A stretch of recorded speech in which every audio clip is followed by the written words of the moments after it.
चलिए आज पढ़ते हैं प्रपोजिशंस। प्रपोजिशंस में क्या होता है, आपने देखा होगा कि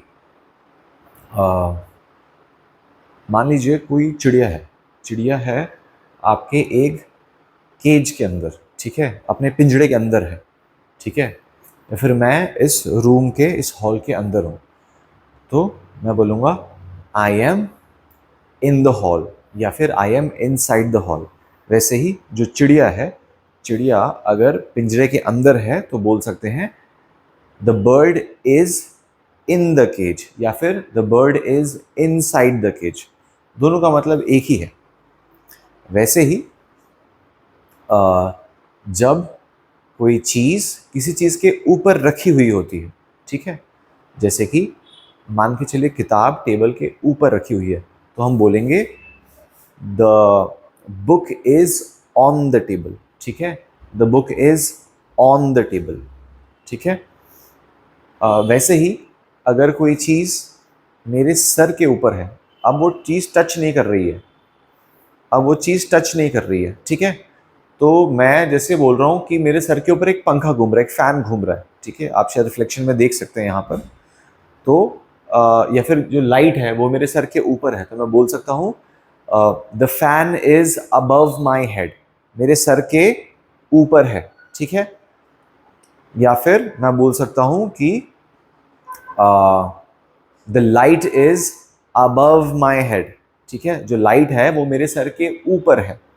उसी तरीके से हम देख सकते हैं कि कोई चीज़, मान लीजिए कोई टेबल है, उसके नीचे कोई चीज़ रखी हुई है, ठीक है ना, नीचे, ठीक है, तो हम बोल सकते हैं मान लीजिए बुक रखी हुई है, तो हम बोलेंगे the book is under the table, ठीक है, the book is under the table.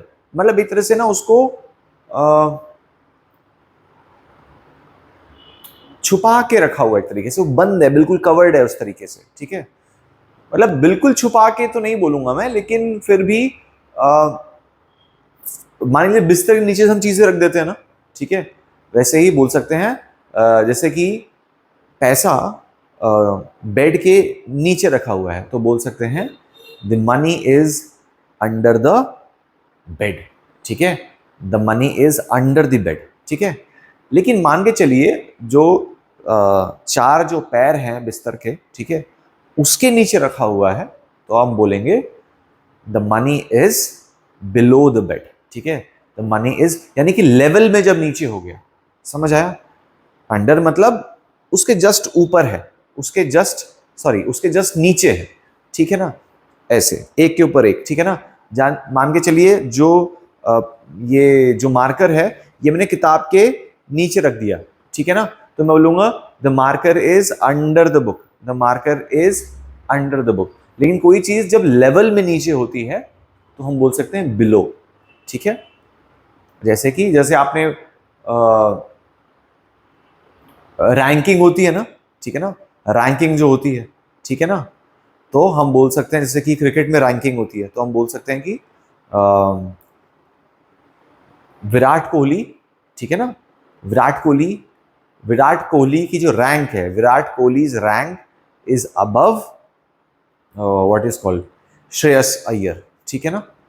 और अगर हम बोलें कि कोई किसी के नीचे है, ठीक है ना, तो हम बोल सकते हैं जैसे कि Sourav Ganguly's ranking is below Sachin's, ठीक है ना, राहुल गांधी की जो रैंक है वो सचिन के नीचे है, बिलो सचिन, समझ आया। वहां पर हम अंडर का प्रयोग नहीं करेंगे, ठीक है, या वहां पर हम जो है ऑन का प्रयोग नहीं करेंगे, वहां पे हम करेंगे अबव, ठीक है, ऊपर लेवल में ऊपर, और बिलो लेवल में नीचे, ठीक है। ऑन का मतलब किसी चीज के ऊपर, ठीक है ना, जैसे कि I am wearing a hat on my head, मेरे सर के ऊपर एक हैट है, ठीक है। उसी तरीके से अगर कोई चीज, जैसे कि मैंने बताया जो पेन है या फिर जो मार्कर है, ये अगर बिस्तर के नीचे रखा हुआ है, ठीक है, या किताब के नीचे रखा हुआ, तो हम बोलेंगे the marker is under the book, ठीक है, या फिर the money is under the bed, ठीक है। Alright, thank you.